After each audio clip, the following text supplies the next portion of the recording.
7, 6, 5, 4, 3, 2, are you ready?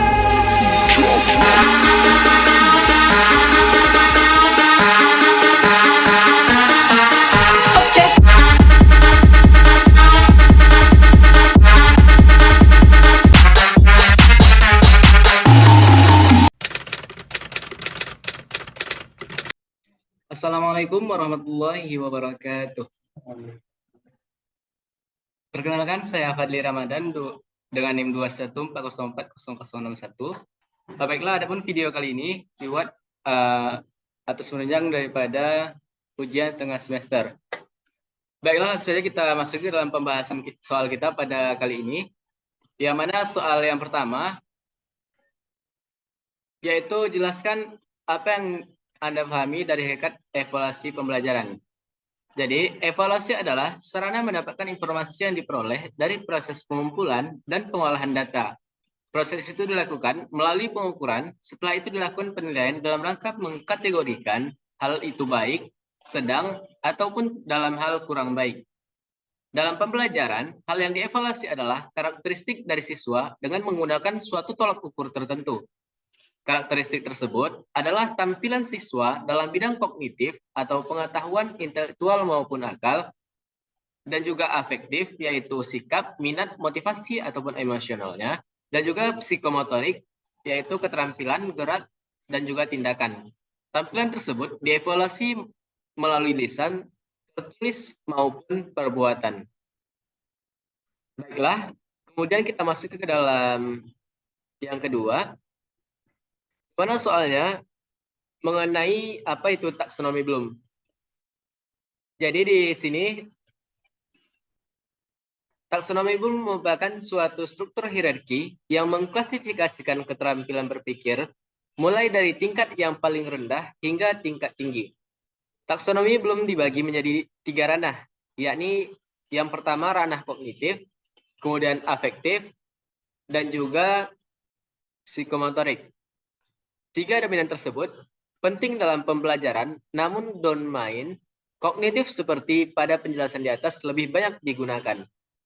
Ranah kognitif ini mencakup mengenai tujuan yang berkenaan dengan kemampuan berpikir, mengenai pengenalan pengetahuan, perkembangan, kemampuan, dan keterampilan intelektual. Ranah kognitif ini terdiri dari 6 tahap yang tersusun mulai dari kemampuan berpikir yang sederhana menuju pada kemampuan berpikir yang paling kompleks yang merupakan suatu kontinum. Keenam tahap berpikir ini sering disebut dengan jenjang kognitif yang dimulai dari pengetahuan, yang mana itu biasanya disebut dengan C1, kemudian pemahaman yaitu C2, kemudian penerapan yaitu C3, yang kemudian analisis yaitu termasuk dalam C4, kemudian sintesis dalam C5, dan yang terakhir itu ada evaluasi yakni C6. Adapun contohnya dalam soal matematika, yaitu diketahui panjang sisi dari sebuah segi 4 adalah 5 cm. Tentukanlah luas segi 4 tersebut. Jawab, luas segi 4 sama dengan sisi dikali sisi, jadi sama dengan 5 dikali 5 sama dengan 25 cm. Adapun contoh di atas merupakan contoh dari ranah kognitif, yaitu penerapan yang termasuk dalam C3. Yang mana kita di sana menerapkan apa yang kita ketahui di panjang sisi, kemudian kita masukkan ke dalam rumus. Disitulah terletak penerapan terhadap rumus. Baiklah, kita masuk ke dalam hal yang ketiga, yang mana mengenai rubrik penskoran. Yang mana rubrik penskoran adalah suatu alat ataupun sarana perangkat deskripsi, suatu tugas ataupun proses yang dijadikan sebagai dasar dalam menghitung keseluruhan nilai atau skor performa belajar peserta didik. Adapun contoh daripada rubrik penskoran yaitu pada presentasi mahasiswa, contohnya kita permisalkan. Adapun aspek yang dinilai di sini ada 2 yang saya buat. Kemudian deskripsinya, apabila nanti mahasiswanya kurang memahami dalam penampilannya, maka skornya adalah 1. Jika sedikit memahami itu ada 2. Kemudian ada sangat memahami itu mendapatkan skor 3. Kemudian dalam aspek isi materi, jikalau materinya kurang sesuai dengan topik pembahasan yang kita bahas, maka skornya itu adalah 1. Kemudian jikalau sesuai dengan topik itu nilainya 2. Kemudian jika sesuai dengan topik dan lengkap beserta contohnya, itu skornya adalah 3. Nah, jadi seperti itu kurang lebih merupakan contoh daripada rubrik skoran. Untuk yang berikutnya yaitu ada validitas, reliabilitas, indeks kesukaran, daya beda, kriteria penerimaan soal, beserta dengan contohnya. Adapun validitas dan reliabilitas adalah konsep penting dalam penelitian kuantitatif, yang mana validitas mengacu pada sejauh mana instrumen penelitian benar-benar mengukur apa yang seharusnya diukur. Sedangkan reliabilitas mengacu pada beberapa konsisten hasil penelitian saat diulang dengan cara yang sama. Jadi dalam hal ini contohnya dapat dilihat dalam sebuah penelitian yang contohnya dalam reliabilitas ini, jikalau kita nantinya sebagai pendidik melakukan beberapa kali tes, kemudian hasilnya itu sama, maka reliabilitasnya itu bisa diakui ataupun nilainya itu konsisten. Untuk berikutnya yaitu indeks kesukaran, yang mana merupakan rasio antara jawaban item ataupun dengan benar jawabannya itu dan juga banyaknya penjawab item ataupun butir-butir item tes. Hasil belajar dapat dinyatakan sebagai butir-butir yang baik apabila butir-butir item tersebut tidak terlalu sukar dan tidak terlalu mudah. Yang mana di sini kita contohkan, jikalau jawaban yang benar itu banyaknya hampir sama dengan semua soal, dan juga semua jawaban yang nilainya tinggi tersebut sama dalam satu kelas, maka itu bisa dikatakan indeks kesukarannya itu tidak terlalu sukar ataupun tidak terlalu sulit dan juga tidak terlalu mudah. Nah, jadi seperti itu contoh daripada indeks kesukaran.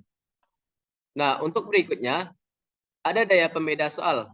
Daya pembeda soal ini adalah kemampuan suatu soal untuk membedakan antara siswa yang berkemampuan tinggi dengan siswa yang berkemampuan rendah.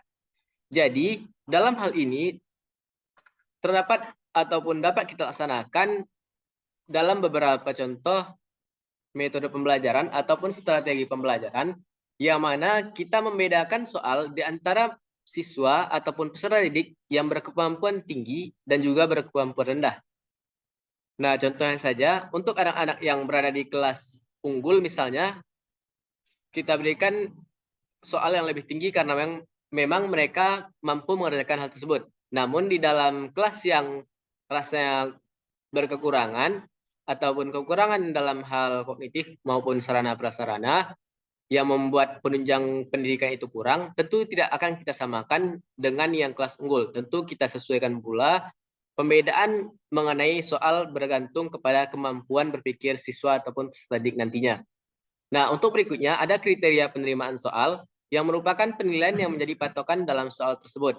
Nah, jadi jikalau nanti soalnya seperti ini, maka penerimaan soalnya ataupun kriteria penerimaan soalnya itu sesuai dengan hasil jawaban dengan kunci jawaban yang telah kita buat sebelumnya. Nah, untuk berikutnya yaitu soal nomor 5, yaitu mengenai soal pemahaman konsep. Adapun di sini, pemahaman konsep merupakan kemampuan seseorang dalam memahami dan memperoleh pengetahuan, baik itu kemampuan penguatan materi dan kemampuan siswa dalam memahami, menyerap, menguasai hingga mengaplikasikan dalam pembelajaran matematika. Adapun dalam hal ini yang saya buat indikatornya, yaitu yang pertama ini menyatakan ulang sebuah konsep, yang mana deskripsinya kemampuan siswa dalam mengungkapkan kembali apa yang telah dikomunikasikan. Indikator yang kedua yakni mengklasifikasikan objek menurut sifat tertentu sesuai dengan konsep, yang mana kemampuan siswa mengelompokkan suatu objek dalam kategori tertentu berdasarkan sifat yang terdapat di dalam konsep. Untuk indikator yang ketiga, memberikan contoh dan non-contoh dari konsep, yang mana kemampuan siswa dalam memberikan contoh dan juga non-contoh dari konsep tertentu yang dibahas.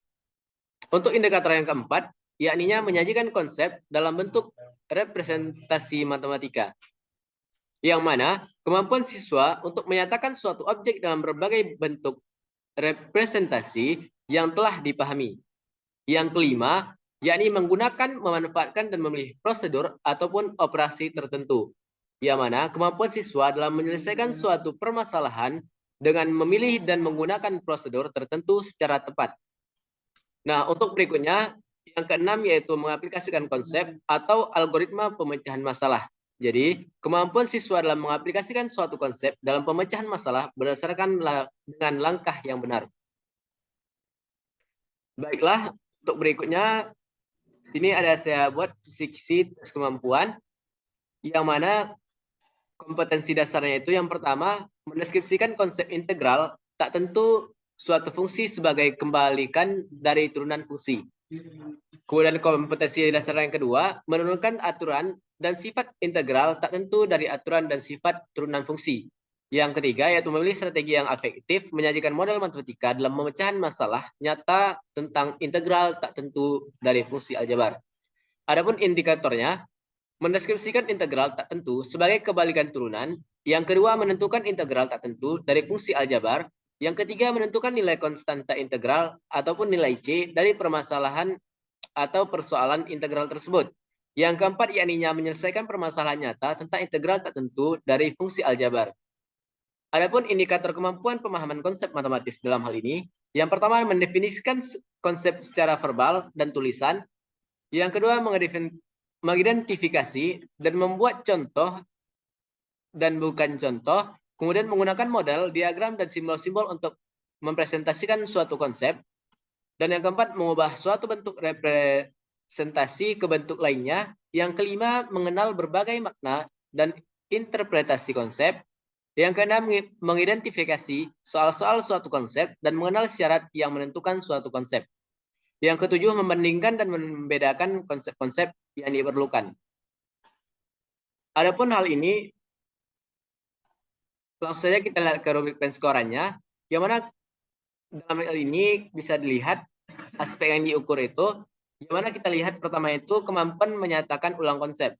Adapun respons tadi nantinya, jikalau tidak menyatakan ulang konsep, maka skornya adalah 0. Jikalau menyatakan ulang konsep namun salah, maka skornya adalah 1. Jikalau menyatakan ulang konsep namun kurang lengkap, maka kita berikan skor 2. Jikalau menyatakan ulang konsep dengan benar namun kurang lengkap, maka kita berikan skor 3. Dan yang keempat, menyatakan ulang konsep dengan lengkap dan juga benar, maka kita berikan nilai 4. Untuk aspek yang diukur kedua, mengenai kemampuan penyajian konsep dalam bentuk representasi matematika, yang mana yang pertama itu, kalau tidak ada penyajian konsep, maka skornya adalah 0. Kalau penyajian konsepnya ada, namun salah, maka kita berikan skor 1. Jikalau penyajian konsepnya kurang lengkap, maka kita berikan skor 2. Kemudian penyajian konsepnya benar namun kurang lengkap, maka kita berikan skornya 3. Kalau nantinya itu penyajian konsepnya benar dan lengkap, maka kita berikan skor 4. Nah, untuk berikutnya, di sini ada contoh merancang soal koneksi yang benar beserta komponen yang lengkap. Adapun dalam hal ini, kemampuan koneksi merupakan kemampuan menghubungkan konsep-konsep matematika antara konsep matematika itu sendiri dan mengaitkan konsep-konsep matematika dengan bidang lainnya yang berada di dalam ataupun di luar matematika, seperti bidang ilmu lainnya ataupun di lingkungan masyarakat atau di kehidupan sehari-hari. Jadi dalam hal ini,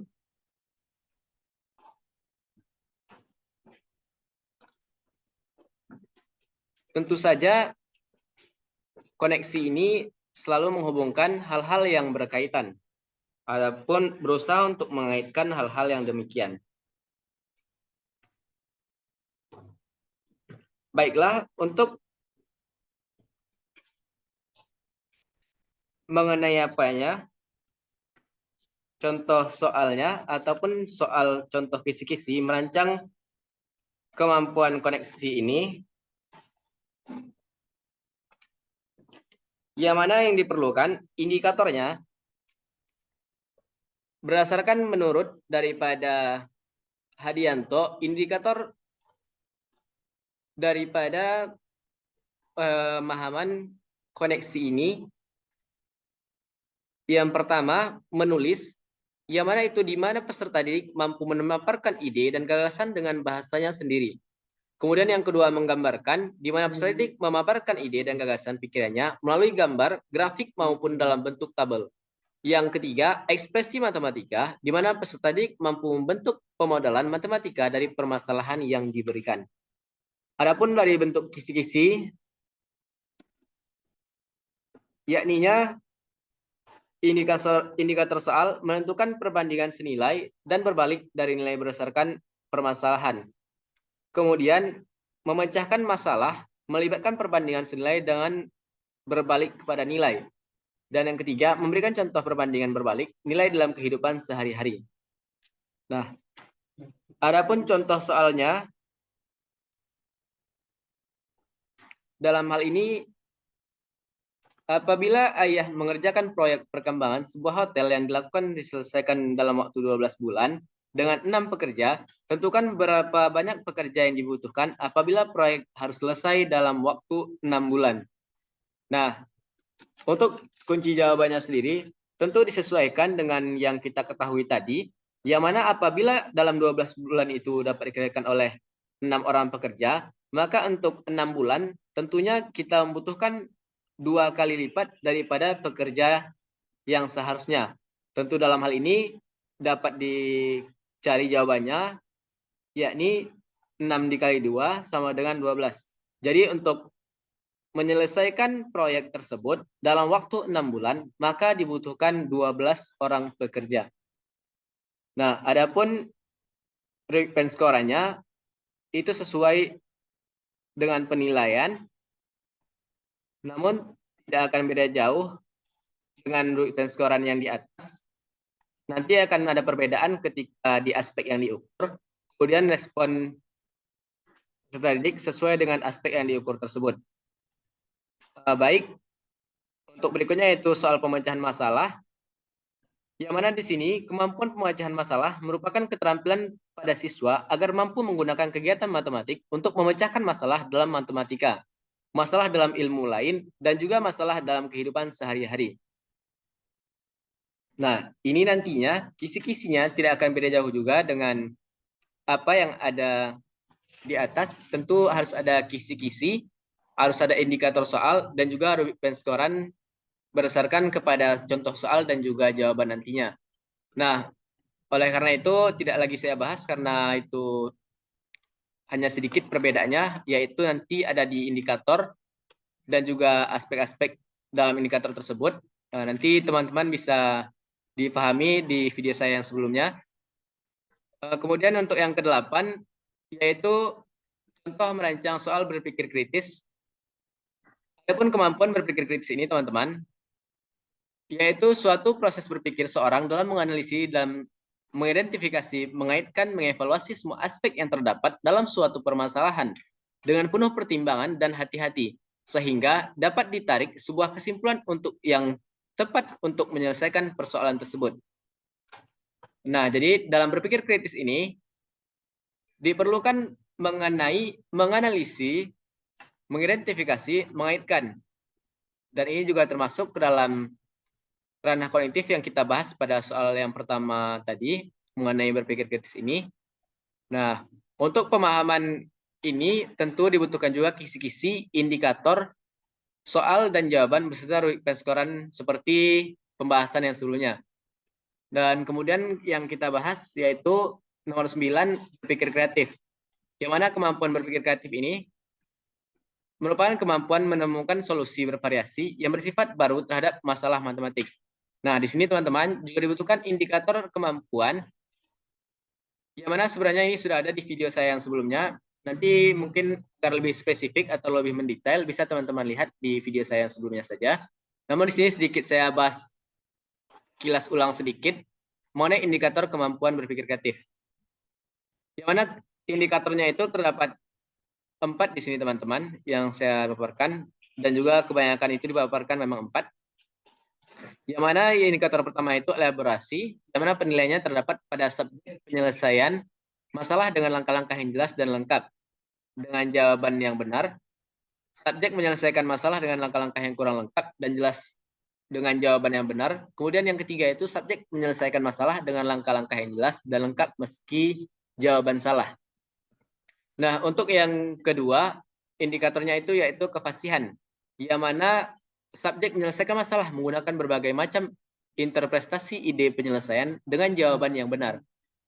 Yang kedua yakni subjek menyelesaikan masalah menggunakan lebih dari satu buah ide penyelesaian dengan jawaban yang salah. Yang ketiga, subjek menyelesaikan masalah dengan satu buah ide dengan penyelesaian dengan jawaban yang benar. Untuk indikator yang ketiga, teman-teman, yaitu fleksibilitas, yaitu subjek menyelesaikan permasalahan dengan dua cara atau lebih masih terdapat kekeliruan dalam hal tersebut. Yang ketiga, subjek menyelesaikan permasalahan dengan satu cara, namun masih terdapat kekeliruan. Untuk indikator yang keempat, yakni kebaruan, yang mana subjek menyelesaikan permasalahan dengan cara yang unik, dengan jawaban benar. Kemudian subjek menyelesaikan permasalahan dengan cara yang unik, namun masih terdapat kekeliruan dalam hal ini. Nah, adapun untuk kisi-kisinya lebih lengkap, nanti bisa teman-teman saksikan di video saya yang sebelumnya. Dan juga ini lebih scorannya, itu aspek yang diukur kita sesuaikan dengan soal nantinya, dan juga respon peserta didik ini kita sesuaikan dengan aspek apa yang kita ukur, dan juga dengan skor yang akan kita berikan. Nah, mungkin itu teman-teman mengenai kritis dan kreatif tadi. Agar lebih jelasnya bisa teman-teman saksikan di video yang sebelumnya. Nah, untuk soal yang keempat ini untuk yang soal yang 10 ini teman-teman bisa dilihat yang mana jelaskan perbedaan PAP dan PAN beserta contohnya. Yang mana PAP ini ataupun penilaian acuan patokan adalah model pendekatan penilaian yang mengacu pada suatu kriteria pencapaian tujuan yang telah ditetapkan sebelumnya. PAP merupakan suatu cara menentukan kelulusan siswa dengan menggunakan sejumlah patokan. Bila mana siswa telah memenuhi patokan tersebut, maka dinyatakan berhasil. Sedangkan PAN ataupun penilaian acuan norma adalah penilaian yang dilakukan dengan mengacu pada norma kelompok atau nilai-nilai yang diperoleh siswa dibandingkan dengan nilai-nilai siswa lain dalam kelompok tersebut. Jadi di sini teman-teman, ada beberapa poin yang saya tandai di sini untuk perbedaannya, yang mana dalam PAP itu hanya terdiri dari soal-soal tes yang didasarkan pada tujuan khusus pembelajaran, sedangkan di PAN itu ada soal-soal tes tidak hanya berdasarkan pelajaran yang diterima siswa. Kemudian di PAP ini, setiap tes mempunyai prasyarat agar siswa menunjukkan performance seperti yang tercantum dalam TIK. Sedangkan di PAN, tidak perlu terlebih dahulu menentukan secara pasti performance yang diharapkan sebelum tes disusun. Yang ketiga di PAP itu, dasar pertimbangan untuk diterimanya performance tentunya harus berdasarkan pada kriteria tertentu. Sedangkan dalam PAN, dasar pertimbangan diterimanya performance berdasarkan hasil perolehan nilai yang didapat oleh siswa. Yang keempat, di PAP itu mementingkan butir tes sesuai dengan perilaku ataupun tujuan pembelajaran, sedangkan di PAN itu membuat tes dalam kategori sedang. Nah, di sini teman-teman contohnya, yang mana sesuai dengan penjelasan yang tadi, bahwasanya kalau di PAP itu kriterianya kita tuliskan terlebih dahulu, nanti mengenai kelulusan kita lihat berdasarkan kriteria yang sudah kita tentukan tadi. Sedangkan untuk contoh PAN ini, yang mana pengertiannya tadi, penilaian yang dilakukan dengan mengacu pada norma kelompok atau nilai-nilai yang diperoleh siswa dibandingkan dengan nilai siswa lain dalam kelompok tersebut. Jadi, kita mengambil nilai dalam suatu kelompok, kita bisa menilai siapa yang lebih bisa dan siapa yang masih kurang mampu dalam kelompok tersebut. Nah, mungkin seperti itu sekilas contohnya teman-teman.